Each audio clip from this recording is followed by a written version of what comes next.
नमस्कार दोस्तों, भोकाल भोजपुरी की यूट्यूब चैनल पर आप सभी का स्वागत है। जी हाँ दोस्तों, आज हम बात करेंगे भोजपुरी के सुपरस्टार खेसारी लाल यादव जी के बारे में, जिनकी फिल्म संघर्ष 2 इन दिनों काफ़ी सुर्खियों में है। जी हाँ दोस्तों, आप लोगों को बता दें कि भोजपुरी के सुपरस्टार, ट्रेंडिंग स्टार कहे जाने वाले खेसारी लाल यादव जी की आने वाली फिल्म संघर्ष 2 का एक छोटा सा वीडियो क्लिप इन दिनों काफ़ी ज़्यादा वायरल।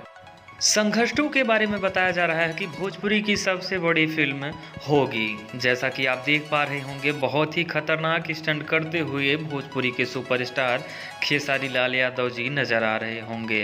बताया जा रहा है कि संघर्ष 2 भले ही भोजपुरी की मूवी है, लेकिन ये बड़े बड़े बॉलीवुड और साउथ की मूवी से भी बढ़कर होने वाली है। जी हाँ दोस्तों, ये भोजपुरी इंडस्ट्री के लिए बहुत बड़ी उपलब्धि है, जैसा कि आप वीडियो में देख पा रहे होंगे।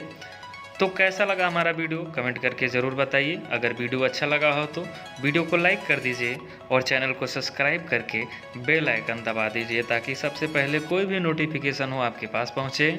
हमारी वीडियो को वॉच करने के लिए आपका बहुत बहुत धन्यवाद।